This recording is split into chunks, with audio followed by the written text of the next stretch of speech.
To be able to solve an absolute value equation, the first thing we need to do is we need to get this absolute value expression by itself. So we need to isolate the absolute value expression. And to do that, I'm going to need to subtract 2 from both sides. And we end up with 5 equals the absolute value of 3/5 x plus 1/5. And that's still inside the absolute value sign. Now we're going to rewrite this expression outside of the absolute value sign. And remember that whatever is inside of this absolute value has to be 5 units from 0. So then I'm going to have two equations. My first equation is going to be 3/5 x plus 1/5 equals a positive 5. Or the second equation is 3/5 x plus 1/5 equals negative 5. So those are the two equations I need to solve. Notice that I've removed my absolute value signs now. And I'm going to multiply everything by 5 because that's my least common denominator. So I'm going to multiply every term by 5 in both of these equations because they both have the fraction of 1/5 and 3/5. So remember, you need to multiply 5 times 3/5 x plus 5 times 1/5. And then don't forget to multiply your 5 on the right side by 5. The second equation, doing the same thing. And remember that you need to multiply 5 times negative 5 on this one. So if you've found the correct LCD, your denominator should cancel out. And you're left over with 3x plus 1 equals 25, or 3x plus 1 equals negative 25. Then I'm going to subtract 1 from both sides, and we get 3x equals 24, or we get 3x equals negative 26. Dividing everything by 3, we end up with x is equal to 8, or x is equal to negative 26 thirds. Now I'm going to go through a check process so that we make sure that the answers that we've got make sense in our original equation that we've been given. So wherever there's an x, so I'm going to go through my check now. Wherever there's an x in my original equation, I'm going to put 8. So we have 7 equals the absolute value of 3/5 times 8 plus 1/5 plus 2. And when you're doing a check, you're just going to do a check and keep the two sides separate from each other. So I want this whole thing on the right to equal 7 at some point. So we end up with 7, and then I'm going to have absolute value. 8 times 3 is 24/5 plus 1/5 plus 2. 24/5 plus 1/5, we have a common denominator. All we need to do is add the numerators. So we have 25 over 5 plus 2. Then we end up with the absolute value of 5 plus 2. And the absolute value of 5 is 5, and 5 plus 2 is equal to 7, so that checks. Now I'm going to do the same problem, but this time instead of putting in 8 for my x, I'm going to put in negative 26 thirds plus 1/5. That's inside the absolute value. So I end up with, I have a common factor of 3 there, negative 26 over 5 plus 1 over 5 plus 2. So 7 equals, I have the same denominator, I can just add my numerators.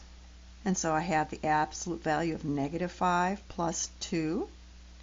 Absolute value of negative 5 is 5 plus 2, and that is equal to 7. So that checks also. The next problem I'm going to do is again in section 6.3. It's going to be problem 64. And here we have the absolute value on the left side, and we have an absolute value on the right side. So I'm going to remove my absolute value signs, and I'm going to rewrite them the same expressions without the absolute value signs. And that's going to be one equation that I'm going to solve. The second equation I'm going to solve is going to be the same thing on the left, but on the right I'm going to take the opposite of 1/2 x minus 1/3. And I put the negative outside of the parentheses to make sure that I carry through my negative sign. So I end up with this on the left. This is one equation, and I'm looking at this equation and thinking, I'm going to need to find a common denominator. Over here, I'm going to also need to find a common denominator. I'm going to carry my negative through. And the common denominator for both of these equations is 12. So I'm going to multiply every term, both sides, by 12. And make sure that you multiply 12 times 1 also.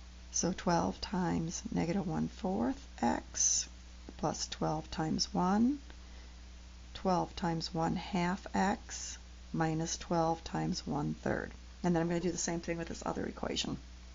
And then if you have common denominators and common factors here, make sure you cancel those out. And then your simplified equation becomes negative 3x plus 12 equals 6x minus 4. And the second equation is negative 3x plus 12 equals negative 6x plus 4. Solving these equations, I'm going to add 3x to both sides on this particular one.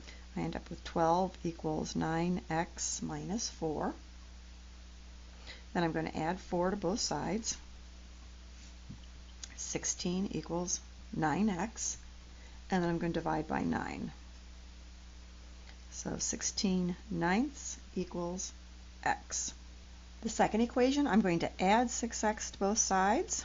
And I end up with 3x plus 12 equals 4. And then I'm going to subtract 12 from both sides. And I end up with 3x equals negative 8. Dividing by 3, I end up with x equals negative 8/3. And again, I'm going to check these problems in the original equation with the absolute value signs in them. So first I'm going to put in 16/9 wherever I have an x. And I'm going to be putting in, so I'm going to have negative 1/4 times 16/9 plus 1. And I want to know, is that equal to the absolute value of 1/2 times 16/9 minus 1/3? I'm going to cancel my like factors. I have a like factor of 4 here. Over here I have a like factor of 2. So on the left I'm left over with the absolute value of negative 4/9 plus 1. On the right I'm left over with the absolute value of 8/9 minus 1/3. I'm going to need to find a common denominator. My common denominator for these two problems, expression, is 9. So this becomes negative 4/9 plus 9/9. On the right, again, my common denominator is going to be 9. So this becomes 8/9 minus 3/9. So on the left, I have the absolute value. I can add my numerators now, 5/9. And I want to know, is that the same as the absolute value of 5/9? Yes. Okay, then I'm going to put in negative 8/3 into my original function. So I have negative 1/4 times negative 8/3 plus 1, absolute value, is equal to the absolute value of 1/2 times negative 8/3 minus 1/3. Canceling like factors, I have a common factor of 4 here. I have a common factor of 2.